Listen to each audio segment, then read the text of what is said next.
Assalamu alaikum aziz ildeşler. Assalamu alaikum sapara. Ha, salam kemine. İyileşler. Selamun aleyküm. Buyur kemine. Sapara ildeşler akşamınız hayırlı olsun. Sapara bugün nemedele ildeşlerimizin yurdun içinden veren su gıtçılığı diye yani kurakçılık var arada nemeleri var. Ona bir video da uğrattılar yani. Ona tek koymağına bağlı tapamız yok. Şu arada gurrun edeli yine geçen yıl ağaçlık var arada gurrun edildi de yine bulam näçindir bir hemme zat üst üstüne gelip orada sapara. Yağış yağmandır. O am deryanın ama su hazırlıkça az. Belki indi havalar kızıp başladı. Şu may aylarında köpeliyor da yani katı azalıptır yani hem işekisinden has az diye aydiyalar. O ya şunun yalı nemeler var. Sonra dün ben Halmırada bilen çıktım ekrana. Halmırada käbir soralar verdim. Şu soralara sapara sizden bermek isteyen ayrı ayrı o nahil cevap berýänizler. Halkma önünde diyen yalı. O şon yalı yine hazır şu kurakçılık var arada esasen Orta Azya bu kurak bir yerde.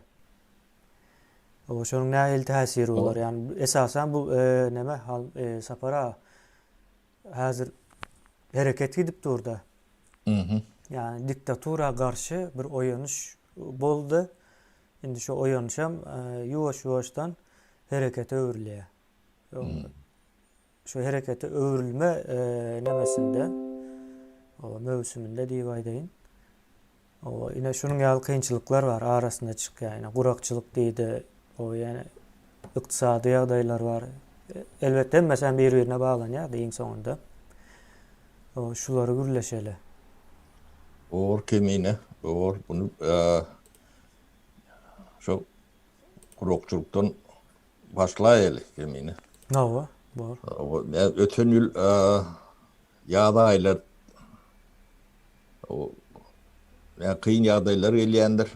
Kurokçuluk bilen baglanýar. Öten yıl şu pandemiýa bagly şoň üçin iýiljek zady ekin dikin bagtatynam eýleklatlarynam bir gras ýüşürüp özüňiz iýjeňizi ekin dikin diýip maly ot iýmekin diýip haýyş etdik de.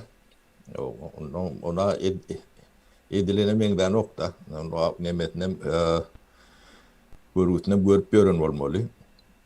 Şäherin edil Aşgabatyň içinde az gedip ýören az bolmagy mümkin bolan ýöne periferiyada daha şoğuz var. Çerjoň köp yer var. Yani şu tarapları, Tavadar tarapları, Ýolutyn tarapları.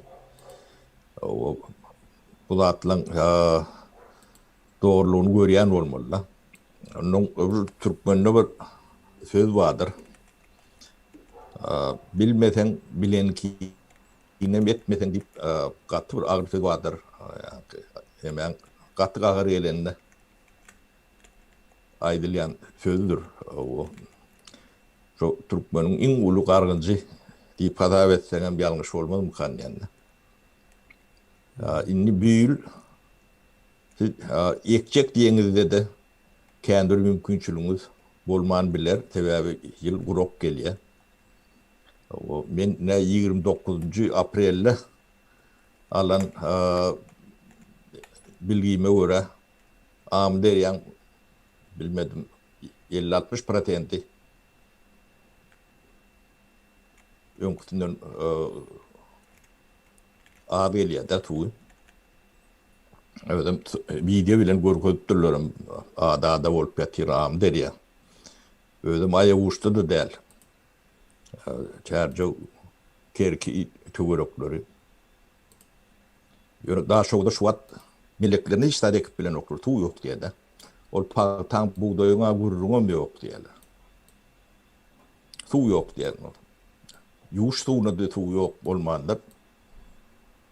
Yani meleklerini otayım malını adamlar töwerekleri Ya elin ayet nakli yerleri melleklerine ekip ot yemek yerlerde. Ya, ot dolmada mağlam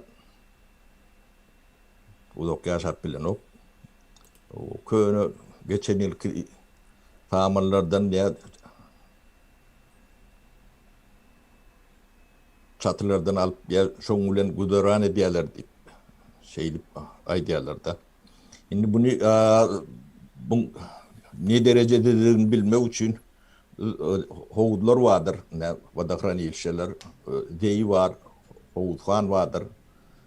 Onun tekin tarafta yani sarı tekin tarafta olmalı. Gurtlu vardır. Ve herden ne vardır? Ne şolong tuğunu derecesini bir tuğra talp iyi verseler iyileştiler. Onun bir kanalın o Kalavnoydun aydiyan yerine Marağelinin eylek kolya. Hovuzhanın tuğunu eylek. Sodatları gören son ağaçlığın o kapıyın kakıp duranlığını görürsünüz. O pandemi dönem ağır geliyendir. Bunu çözecek hükümetin de yok, hükümetin de düğünün yok. Bu da atlan çözülmeliliğinden bilen okulur da. Onun ağamı der ya, inni islesek islemesek, ön kabyomunla, ağamı deryadan Türkmenistan'a tu yetmemiken diyen sebebi o van tarafta bir yerden mi, iki yerden mi yam kanal alıyorlar da, kanal çekiptirler. Ön çekilenme, son çekilenme onu nemedemde okuluyor, ağamı deryan tu Türkmenistan'a düşen payından az gelen olmalı. Yani bu problemleri kim çözecek? Neyle çözülecek? Bu rejimden mirası katı ağır olayandır. O son uyrancılıktır bu. Onu ne geçecekler? Mene şular burada edip bilir deyip düşünüp bilemek kemine.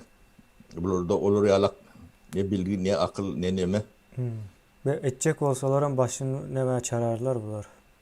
Beter ederler. Yerem verdaya. Ne vatan dileyen toprağı şoğru vatırdılar da. Onu yuğuştuğunu nemetmen ulanman idil hatılam alıp bulunuk da. Mümkün yartını alarsın, üçten birini alarsın, üçten ikisini alarsın. Yok mu hatırlı nemeli o hoculumuz yok da bizim. Bir hektardan alayan buğdayları 22 sentler de. Avrupa'da ne 90, 80, 100 alayan yerlerim var. Sulama alıyorlar ona. O deneştirip görün. Yani Paktanım ne İsrail'le 70 sentler alayanlarlar. Bizimki 18-17'dir. Yani yalan sözler nemedenlerinde yığanlarına şunlar koyuyordu. Hakkında seyretsen onu yaş 16'dan geçenlerdir. Ne son için o kıyınçılıklar önümüzdedir. Yem gelen olmamı mümkün. Bu adı yem mayayı ekşiler yem kutoru vermeli. Yani daha çok tek hiç tadım eklen yoktu. Ne ola şeylere kemiğine ne birinci sorun. O daha çoğuzda da bağ bahçelerim guğraptır. Susuzluktan mı nemedenliğinden bilen ok. Görüyorsun suva yok diye diyemişler. Edil su arar yağı. Onun yılım ağır geldi yani soğuk oldu. O hem soğuk oldu hem kurak oldu. Yani soğukluğun üstüne de. Yani kar, yağış az yağan olmalı. Yani ötün yakıp biçen oldular. Bir yeme de olsa bir nebe oluyor da. Bir rezerv oluyor. Bir kömük oluyor geçen indikiyle. Onu etmediler. Ettirmediler. Yetmediler bilen ettirmediler iki sonunda burada hatta. Ova. Sapara şuýda bir illeşmiz demeýäs ýa-da. Her gün aýdyp geçin hökümetin gün azalyanlygyny diýip. Hakykatdan yani biz bu su mawzuny näme üçin çykardyk? Türkmenistanda hökümet ýok demesine orta goýmak üçin. Yani o taýda oturan zat hökümetten başga hemme zat bolup biler, ýöne hökümet däl. Şonuň üçin hem o ýanky 10 madda bar. Yani 10 maddany yerine ýetirip bilmeýän adam su meseleni hiçem çözüp bilmeýär. Su mesele global bir meseledir. Diňe Türkmenistanyň problemasy däldir. Onu çözmek üçin o döwletler öz aralarında nähili ılalaşykly nemeler döredýärler, toparlar döredip şonu çözüp neme baş etjek bolýarlar da. Ondan ol hökümetler çözeni bilen hem sen ekrançylygyň olar edip bermede. Sen suwy tygşitleýän metotlary ulanmasam. O yani goňşyň sana nädip kömek etsin. Türkmenistan ene suwuň iň gyt ýeri dünýede iň kän ısryp sarp edýän döwlet suwy. Dünýede nemede der. Yo bilýä sapara Onuň nemelerinde var şolar ýalak neme statistika geçýär. Doğru sapara men aýdyp beren bizim ýaşaýan yerimizin yani şäheriň orta arasında krantlar bolýar. Şu krantlar ine döwletiň ýoklugynyň ýene bir misaly da. Şu dakýalar yapma açma bozulan wagtda şol galýa şondan soň diňe akyp durýar. Gece gündüz akýar. O suwam siňip durýar. İşlemeýän kanalizasiýalara gidýär. Olaram ýary gaçýarlar. Türkmenistanyň topragy sapara çägel topragy suw akytsaň o jaratýar. Şonuň ýaly gorkunç şäheriň ortalarynda jarlar bardy. Ýadyma düşdi häzir. Kiçi wagtymız. Ya şu suwlar gece gündüz akyp durýardy. Soň edil näme meňze edýärdim bu? Kükürt çöp bardyr gaz yakmak üçin. Şu kükürt çöp men kiçi wagtym 500 manat köne pul bardy. O Niýazow döwründäki. Sowet demetinde bir köpükdi. O şu bir köpük diýip alaly. Şu bir köpük durýan kükürt çöpü gaýta alman, şoňa pul sarp etmän diýip gaz yapan oklardy. Açyk durýar şu gaz. Bu adam aýtmaly, onu her bir adamın bilýändir onu. Ya pul gidiyor diyorlar. Yine ulanyan gazına muht diýip pikir edýän. Yani aslında olan pula durmaly zat. Sen döwlete çöker diýän da döwlet eger hakykatdan döwlet bar bolsa beren hyzmatynyň garşylygynda hazyna pul girmeli. O hazynadan hem ýene de ya gelecekde ya da häzirki kemçilikler üçin ulanylýar. Yani biz şu sistema yani hakykatdan döwlet bolup bilmedik, jemgyýet bolýan. Neme kemine dünyada hiç bir zat mut değiller. Hiç bir zat mankat değiller. Ol yani mut türüden dadyna mut değiller. Ne gadyn mut ulunun gadynyň bedelini ne şu atlar ödep ber. Onu bilýän elden bolýan ýöne şol şeýle. Her bir zadyň bedeli bardyr. Mao. Onu hiç bir adam anlat derler. Hiç kimem başka birine berilirler. O biri etmeli ip düşünüyor da. Bilin yani cemiyetimizin yanlışyan yeri. Biri borçluyorlar. Yani hükümet deyip ona öğrenşip dururlar. Hükümet borçlu. Yok. Hiç kim borçluyorlar. Hükümet yani, gelip geçeceğin zaten. Yok. Gelip ola grandın numaralı o da akıp durmalı. Ona hükümet ne emezsin? Ya gazını yakıp koymalı, spiçkasını ekonomi etmeli. Sapara sözümüzü bölecek. Yani Türkiye'de hayrat diyorlar su. Su akyan köçelerde yörükte yer var. Yine şonu vakıf deyip bir kuramaları var. O Osmanlı vaktinden gelýär. Yo. 100 yılların bir kuraması. Yani devlet kuruluşu olan bir içinde. Şol eýe çykýar. Yani şol suwun ýa-da krantynyň ýene bir zatynyň gözekçiligine şol seredýär. Evet, Türkmenistan'da devlet kuruluşunda gatul lokan yanlış var. Onun bizim halkımız gören ok. O bilen ok. Onun bedeli vardır. Sizin bilmeğinizden, bilmediğinizden onu hiç münakar değil rüyordunuz. Yani devletin demeti yoktur. Devlet kuruluşları yok. Yani hükümetin emeleri vardır. Strukturası. Yani devletin public değil ya da. O, yani halka değişli. Yani Türkiye'de vakıflar vardır, dernekler vardır, federasyalar vardır, konfederasyalar vardır. Onun birlikler vardır. Bu topor vardır. Siyasada değişlerdir. Hiç verin. Hükümet yani devlet kuruluşunun bir divinosudur. Yeke divinosudur. Onu dine yani şunu yönetmek için saylanıyor da halk sayılıyor. Devletin hem adına diyilen zat yok abi.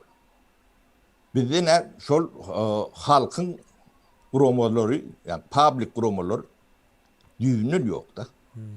Onun bir hükümet olmalmışın, şurada hem adı edip vermelmişin diyilen yalak düşünce var da. Şu daral diýerler de aslında yani ne mene bolmaly zady has daraldyp yapýarlar ýol. Ne köpüsü ne men sowatsız o men halk diýär da. O sen sowatsız o iniň atağından başka hiç kim münakar däller. Birinci oçurda şodur. Şolar talap etmeli. Etmedik. Käbirde edende, yanlış edende jogapkärçiligi vardır. Yani etmeladi etmeňde de geçseňdir jogapkärçilik. O halk millet bolmak üçin her bir vatandaşyň halk bolmak, millet bolmak jogapkärçiligi vardır. Şonu ýöňüňiz ýok boldy, milletten bäl hiç adamdy. O men halk diýýän oglanlary görüp başladym da soňky döwürde. Bir adam men halk diýär. O endi hemen halk bolup bilýär. Yani ilkule halk boljak bolsaň, millet boljak bolsaň, jogapkärçiligin bolmalydyr. O men bilimsiz galdym, men nämesiz galdym diýip şerraýlyk edýärdi. Oňa kim münakar? Ýene ataň münakardyr. Erwet bilim berýärler diýärdi. Oňa da sen ýene ataň münakardyr. Näme üçin talap eden? Yani çağalan yani okuýan kitaplaryny açık gören okun. Şu taýda prezidentin portreti baý bolsa diýmek eğitim yok. Oku yok. Düýünün yok. O erwet okulýa dil baýdylaryny yok. Kasam oku diýerler, şoňa gözüni ýumýar bu en atalar. Sapara kasam gören okun kime kasam edýäniň. O prezident dönüp çykdy näçe. O keňe atlar vardır. Siz o da atlar görmen, on jogabyny başka kişiden de görjek bolup emet görmem. Yani şu güne yeteneğiniň iň uly jogapkärçiligini çekmen adamlar ýanyňyzdadyr. Özüňizdedir. Men atalar. Biz yani diktatura bilen görüşendir diýär. Yok. Cehalet bilen. Cehalet sizin diktaturaňyzdan berwetdir. Sebäbi ol sizin öz içiňizde. Düşman edil özüňizdedir. Siz şu jahilligiňizi ýeňip geçseňiz, diktaturada bolmaz, hiç adam bolmaz. Ýani agdy ýapylmaýan gırandyň da bolmaz. Esiriben bolmaz. Esirip bilen zat aslında haramdır. Awa. Şol mesele, ine sapara ýuwaş inde kasam diýdik. Meniň bundan soňky soragyma bir köprü bolsun. Ya kasam näme üçin bar?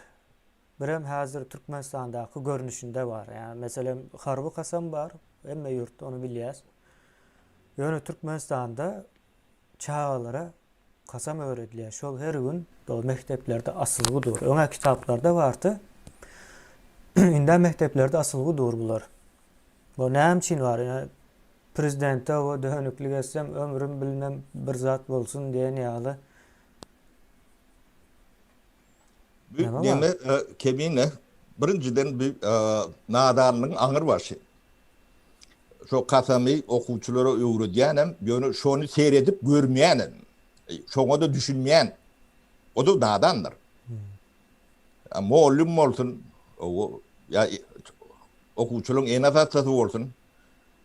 Şol mektebi ýerinde ýa sen nemede duwarda asylgy nemäni görüp şoňa depki görkezmeýän, garşylyk görkezmeýän bolsaň sen malla ne tapawudyň bar. Çağa diýilen zada gündä katamaýdylar. O kadamyň nämedigine näme düşmeler armia barýança. O näýlek zatlar. Siz halk bir daha öğrettir de yani günahını başka bir yere üstüne atıyor da. Sen hukukun bolması için ilk olarak sen forum neme cevapkarçılık olmalı. Hukuku işlemeyenin bir esas nemesi şudur. Kendine cevapkarçılık yok olsa sana hukukum yok. O ikisi bile eleyendir.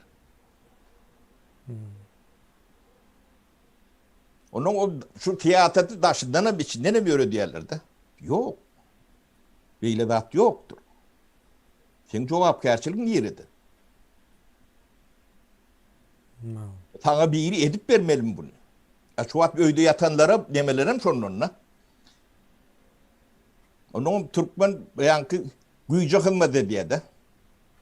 Onu yani tarihte millerce tapar gördük de. Halkam şu güçlüğün tarafından. Kim güçlü oldu şol. O bedbahtçılığın bile gelýär, güýçlüğün O bile bedbahtçılığın bile gelýär de. Nova. Şu düşünceleri nemetçek ola, bir revolüsiýa etjek bolup bir adam durup nemetmen. O durmuş size gerekken olsa bize kim böyle gerekken. Yani bir düşünýän adam olup, bir vatandaş olup, özümüz jogapkärçiligi üstümüze alıp, bilýänimiz paýlap neme diýse, paýlaşýar. Bizim Hudaýda elbetde bilemdi o, ýalňyş ýan yerimden kän bolar.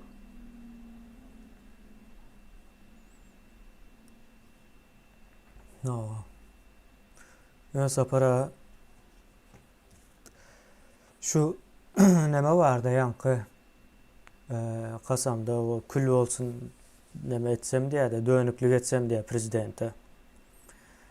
O indi 25. o noyavrda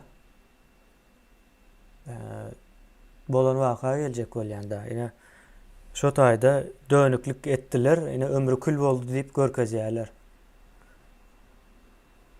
Yani şoňa geljek oldum ben kasamdaky ýere. Yani kasam diýe neme işleyen formulasy bilen bile bar diýip görkezýär de. Ýöne 25. noýabrda aslında näme boldy ne hakykatda?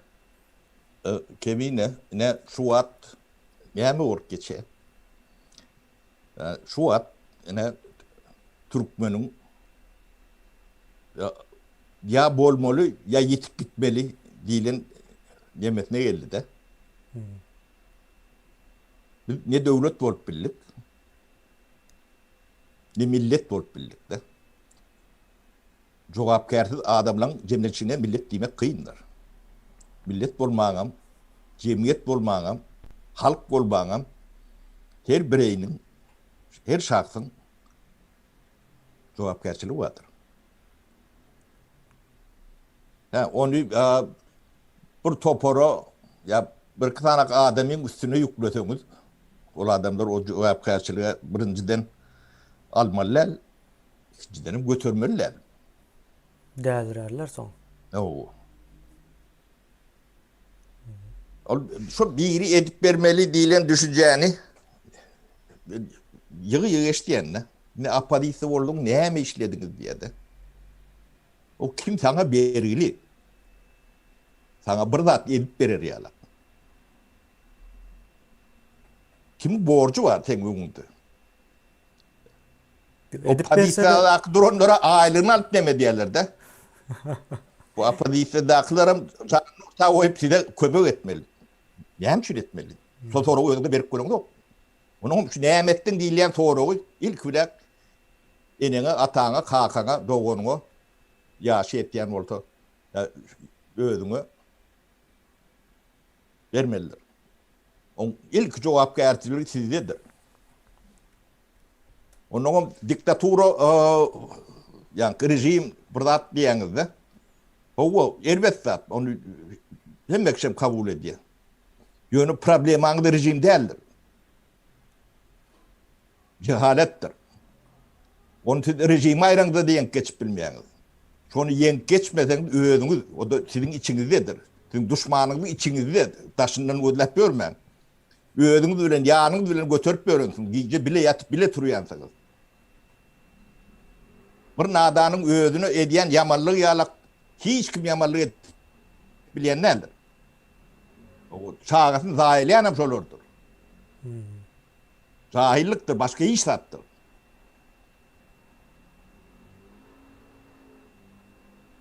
Yani ona da siz karşılık korkun böyle. Ne Türkmenistan'ın en ulu problemi cehalettir. O diktaturanın bir problemi değil, ama hesap edemez o. bu cemiyetle bile dören bir zat o. O o cahil cemiyette başka da döreven bilen o.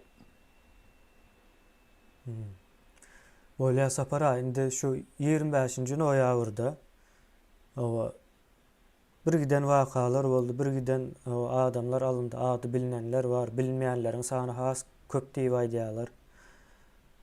O şu tayda birden adamları kırdılar yöne. Cemiyette de bir edil neme olmadı. Yani ses olmadı da belki o düşünen değildir belki. Yani mümkün değildir. Şu yanında bir zat bolyan olsa da kızıklanmalı da yani neme olacak olsam. O canlı olyan olsan deyip aydayın. Yani şu tayda indi ağır tarafından yürüyte bilgeçliğin eden nemesi var da. Yani kasam var. O ömrünü kül etmek. O Kemine ben ne 25. noyabr arada bilen dadım. Ben elbette bu hem becetini halka aytmalı deyip diyilen bir nemem yok. Olur ya borcumum yok.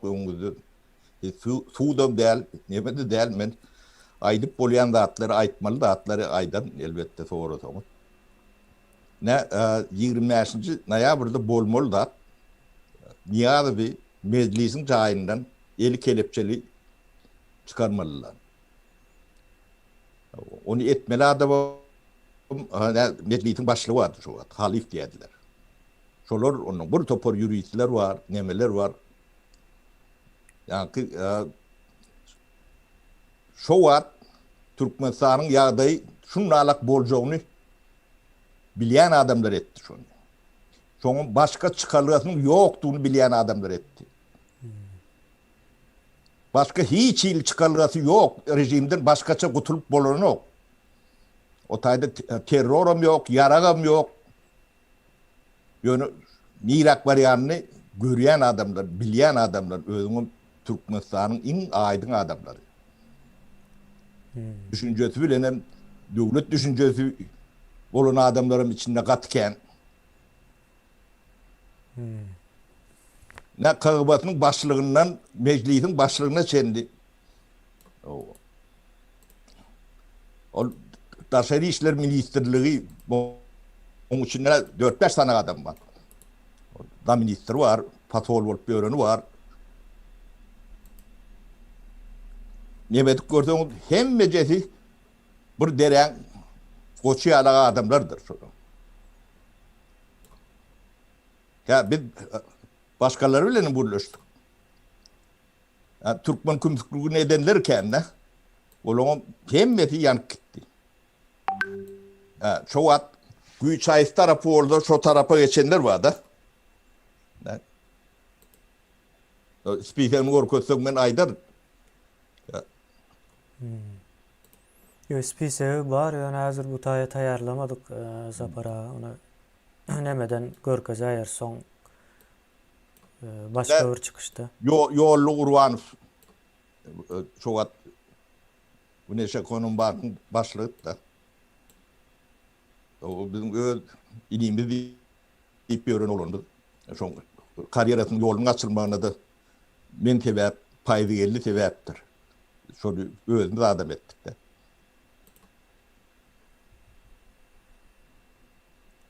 Niye de şu at şöyle oldu? O näme boldu mu? Niyazov'un ikinci adamı oldu Niyazov'tan sonra. O şu at mıydı de? Odan depe giden olaymasa Zapara. O Odan depe mi gitti? o Ha.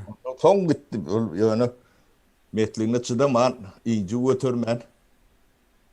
Neme kemiğine ne şu 25 ne yıl geçti 25 ya 21 yıl geçtim.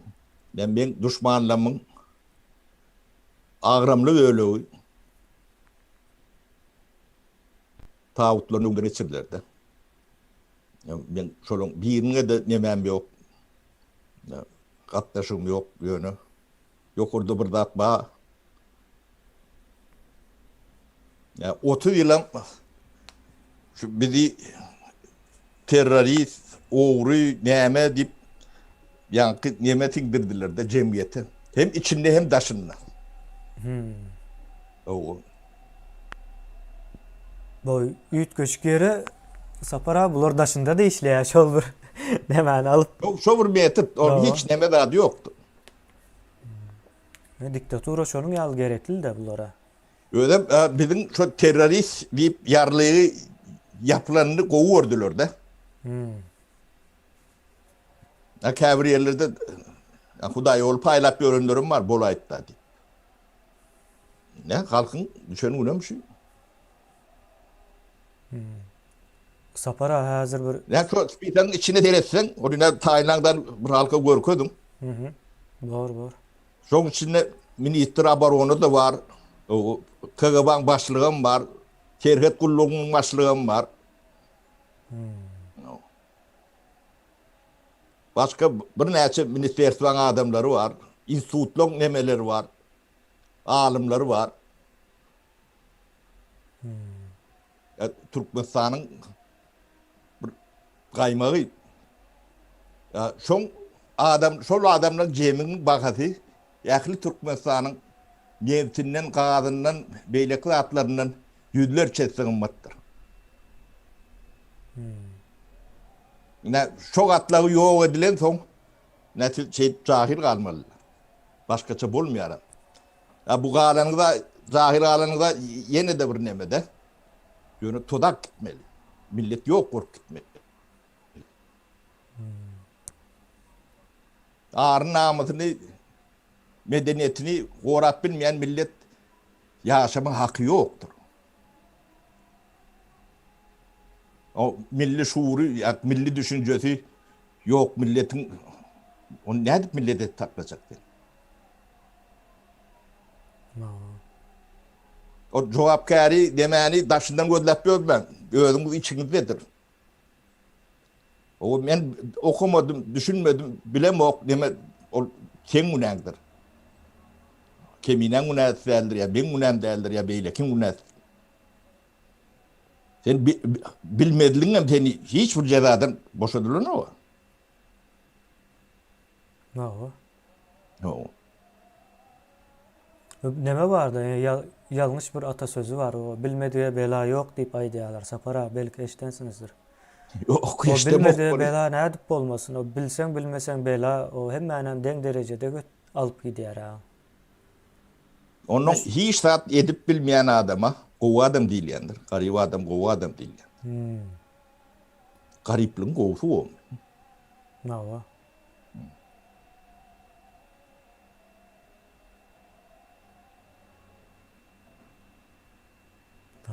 Şunlarlarak kimine? Zapara ekrana neme getirdim de siz görýäňizmi görüňiz ok. Yani Ýok, men Size görem. o sorandy 25-nji noýabry o Murat Reza şo wagt näme ýazypdyr? Öz pikirini ýazypdyr da. O 25-nji noýabr jemgyýeti akylly adamlardan syryp süpürmekdir diýip ýazypdyr. Ýani soň siz hem şoňa benzeş bir zat aýtdyňyz. Onun ne şolary cezalandyrýarlar da. Ýok. Jemgyýet. Ular däl, şoňa goşulmadyk adamlar cezalandyrmalydyr. Şo goşulmadyk adamlar seni şuňa getirendirler.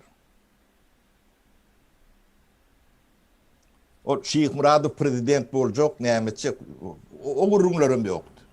O Şeyh Muradov prezident bolma şansy 50-50'dir ya 50-40'dır.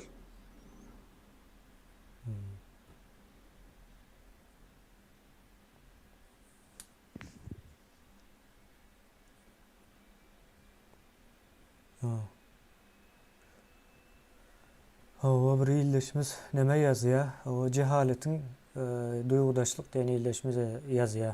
Cehaletin käbir simptomlary diýär. Plan zadyň bahanysy, o bahasy başlarsınız. Bahasy galypdyr plan ogly o prezident boljak bolýar. Berdimuhammedow ölsün ýa gitsin we şoňa benzeş bir zatlar diýär. O ýene arzular var. Senin cehaletini ýany bilen alıp gitme de. Keşke şonu alıp gitse. Yok o ýazypdyr. Ine şo bahanalar var da ya gitsin o ölsün ya da ölmegine garaşýarlar hakykatda. Geçen hepdelerde Näçe tapar öldürüp bir o etdi. geçen hepdelerde hem öldürdüler soňra o. Ya ölmegi bilen çözülen mesele däl hakykatdan bu. Öldürüp çözüp bolmaýar. Ýöne bizim suud etjek bolýan adamy şo hökümetiň başı däldigini suud edýär. Sene ýonky tapar Daşary işler ministri barada gurrun etdik de Raşit Meredov barada. Ine şu daşyndaky problemalaryň hemmesi şo ministerstva değişirler. No. O. Şonu yolbaşı adam, üstündäki adam şu problema badyna gidler ýalak derler. Pasport problemetinden tut sağlık, sigorta, hak, hukuk. Näçe diýen bada. Çözüp bilmeýän bolsa, näme çözüp bilen ok, işiňden boş diýmeli. Ana bir küçük günün içinde edilmeli da. Aydan bida da ýan bir hepde geçti. Ýalňyşmasam, ya 5 gün geçti. No. Diýmek ýokarky gurçak. O Raşit Meredov. Biz soň hiç tatdygyny size aklyňy ýetmesi üçin ay nemet ýetse. Şo hiç tat çöden ok. Çözüm bilmeýär. Yani aşlyk meselesine maýdýatsa gelýän nemen. Şo taýda da hiç tat eger. Çözmäne mümkinçiligi ýok. Hatda çözjek bolsalar beter ederler. Ogu. Olaryň çözme metodu, yani çözmek diýmek olar üçin düýünden başga bir düşünje. Yine bir işi etmek için ilk bilek bilmek gerektir. Bilmediğin işini yani gowy edip bilmersin. Gowy hillet bilmersin. Neden orsun tersini deper.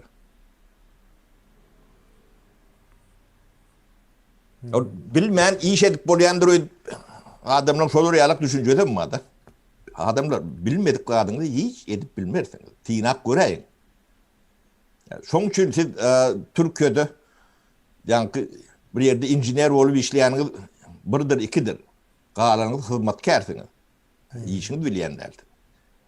İşini gowulýan adam her yerde bahasy bardyr. Dünýäniň her ucun işini eýlekden gowy edip bilýän bolsam her yerde eliň üstüne oturulýandyr. Dünýäniň haýzy ýerine barsa. Yani elinden hiç tat gelmeyen olsa hizmet edersin. Ona yani hökümete münakar derler. Tek öz hökümetine münakar derler. Özündür. Yani tek enen atandır. Sana hüner vermedik. Sonra gönüktürmedik. O hiç tat etmeyen adam arası adam deyip bir düşünce var da. Gariban arası adam bilýärdi. Onu sen arasadığını, hapadığını, ne bileyim hiç tadı yaramayan adam arasası hapası o. O görgülü nefsin ağrıya. Öy hayvanları da nefsin ağrıya. Yani nefsin ağrında senin onu doğulunu geçirip elimden bak. Onu yaşadık bilmersin.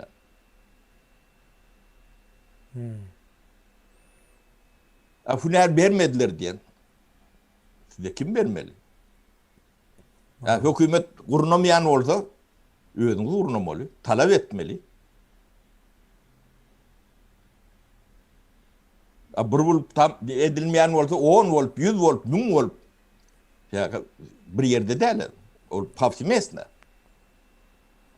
Yakın Türkmenistan'a yayırıyor.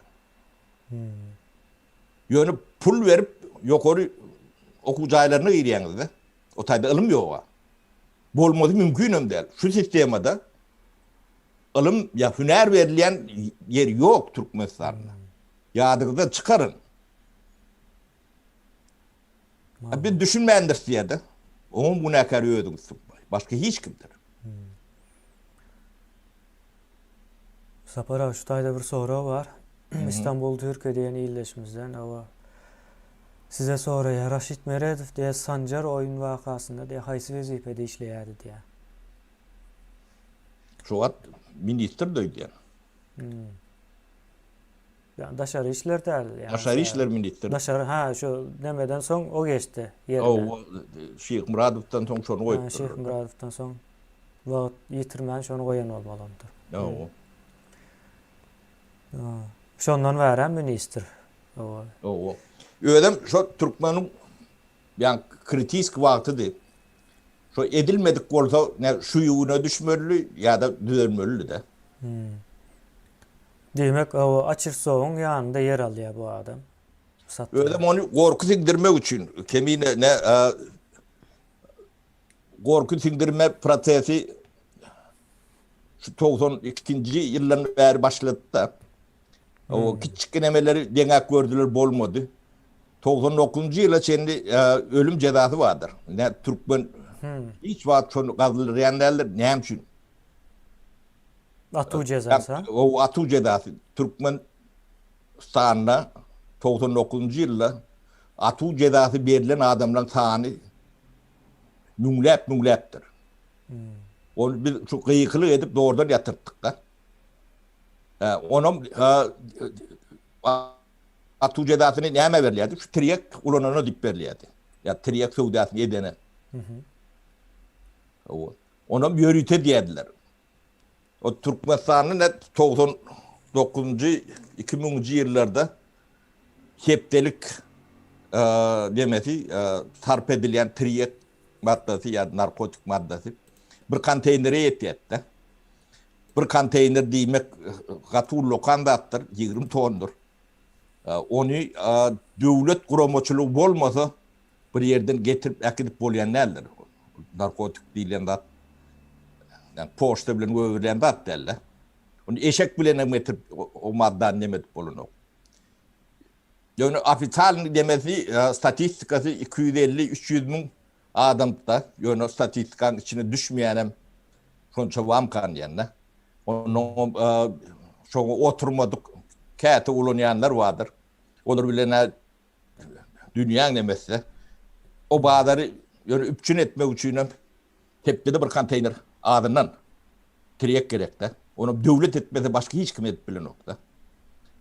O edil şona medyalar kaptalına da atı otuyorlar da. Esasen kimler gitti şu atu cezasında? Dine yani tirek neme vardı? Tirek oklap tutturuyorlar. Onu medyadılar. Ya islenlik adamını atıp bolya da tirek oklavat yanlarım yartınlar köprüyem şonlarlaktır. İstenlik ne medyan adamlarını, halamayan adamlarını şey diyorlar. Ya pul vermeyen adamları. Onun o da olmadı. Onun şu 2002. yıl şunu halka korku sindirmek için. Bunları alak demeli ki hiç gerek yarattı. Şunu suyu demedip bilmediler açık. Korkusundan edip bilmediler. Başka hiç tattı ne? Olmasa suyu dediler. Su dediler. Halkın önüne çıkarıverdiler gerek olsa. Eyle ulokan cinayet olsa. Yöne sonuna gidilen asop falan şey ne vardır? Adetten aşağı deme. 10-12 yıl gidendir. Halkın gözünü ödemettiler de. Yani korkuyun sindirme için İngul operasyası da şol yankıleme noktası yani bölünen yer de şutay. Ne bizim lüstrasiya etmeli yani esası sebepleri Aňyrdan gelýändir şu zatlar gatkendir. Ne korkuyny näýilek metot bilen siňdirdiler. Kimler şu zatlara gatnaşan adamlar vardır. Gatkendir.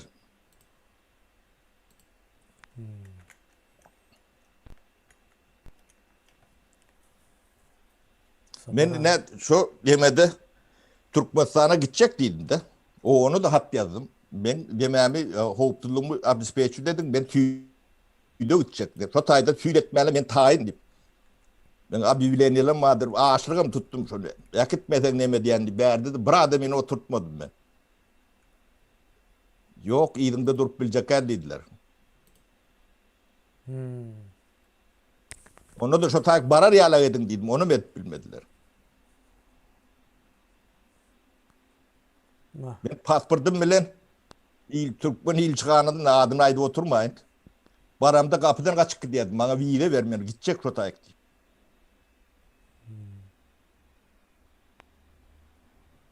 Sağlam madip kaçıyordu.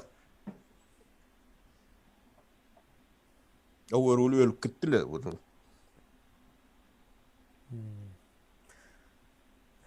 Bir soruya ildeşimiz. Türkmenistan vatanım diye o gadağançılıklardan soň diye Türkiye'de miting ya da protest etmek var arada. O pikirleriniz var mı diye.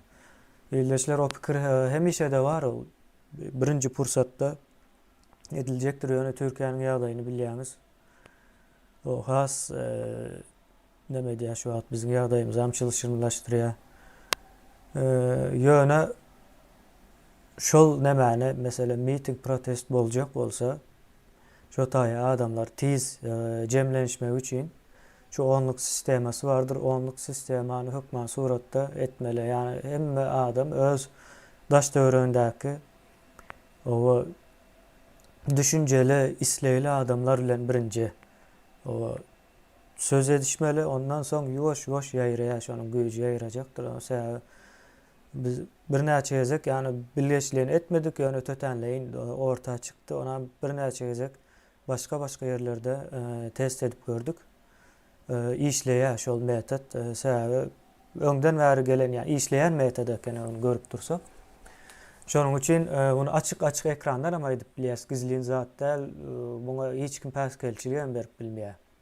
Ne hökümet bolsun ne de hökümetiň daşyndaky gorakçylary bolsun. Päskelçilik berip bilýän däldir. Şoňa ýapyşmaly birinji. Wagtyň dolup gelýär ol men bir iki söz aýdaýyn. Bolýa hawa saparasy. Hıba yüdlenip neme diýenler, şu işgärlerini daşary komandirovka diýen. Ya şu işlere karşı görüşýänini bilýär.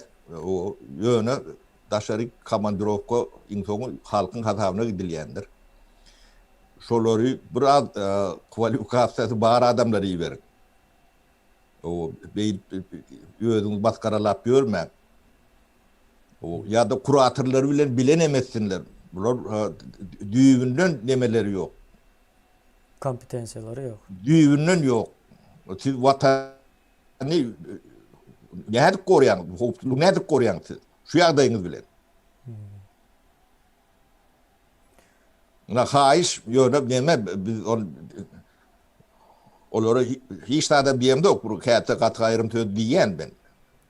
Ben neme samimi gurrun bolmasa angarsında bir nemeli gurrun olsa ben bir mündümü olur ya adama sarf edetim bilen ok. O samimi değerli bir sözle maydanına yem ortaya çıkıyor da. Onun biz bilen gödök gürleştirat diye de. Samimi olmasa düğünden urlaşmak demem yok ben.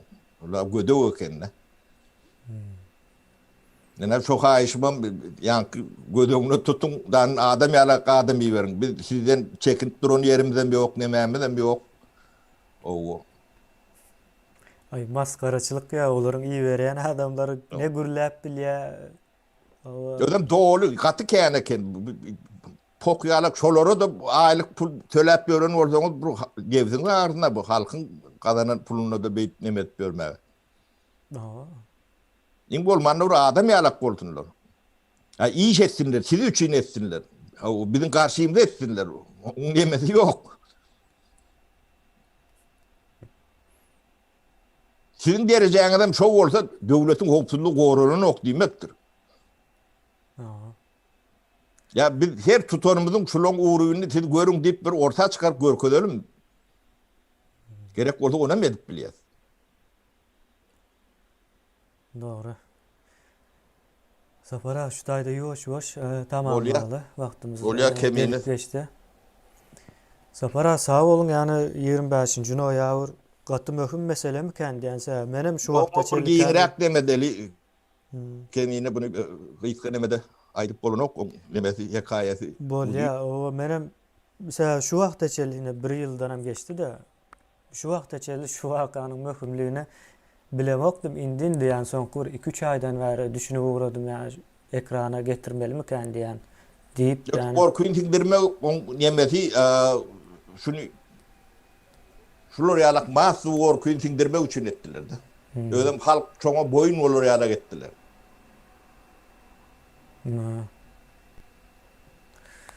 bolya sapara Bolya, sağ iyileşler, olun sağ olun, iyileşler sağlıkta görüşelim. sağ olun sizem dinleyenliğiniz için tayarlanyanlığınız için